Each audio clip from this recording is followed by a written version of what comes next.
49, part 3. Okay.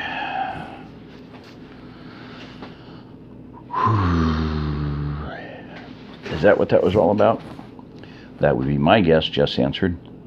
God, I thought the boy was going to ask me if he could marry her, Mark said in a relieved tone. You are naive, she laughed again, but that's why I love you.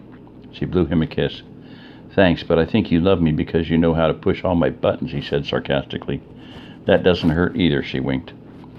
The next morning, Mark got up before dawn. He got dressed, woke David, and they carried their weapons out to the blazer, just as the sky was starting to lighten. George was waiting for them, and he had his AK and the Glock Jim had bought for him. They drove down to the clinic to pick up Craig. When they pulled in, Mark saw Connie sitting on the front porch with a big duffel bag. He figured that she'd come to say goodbye and to give him some food and stuff for his trip. He admired her generosity, misplaced as it might be. He got out of the truck and walked up to her. Connie, we're giving Craig enough food and equipment for the trip. I don't think he'll be able to carry that through. This is for me. I'm going with him.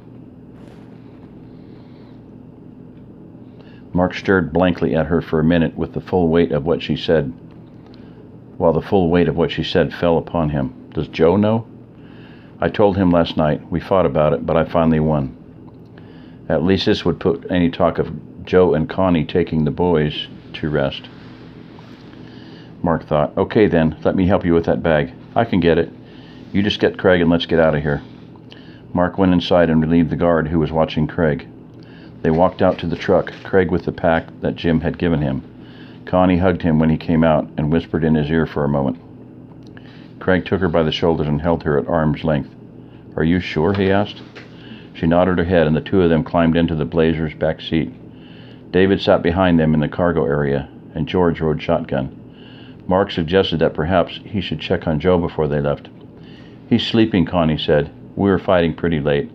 I think I really broke his heart. Let him sleep. Mark nodded his head in agreement and drove out the gate. The trip was quiet and uneventful. Mark knew where all of the stalled cars on this route were, and there weren't many.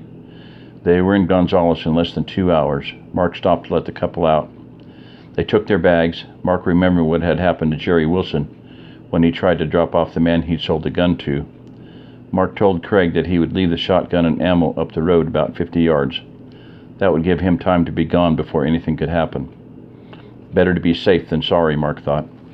He dropped off the weapon, turned the truck around, and they waved at Craig and Connie as they passed him on their way back home. Craig waved back, but Connie gave him the one-finger salute.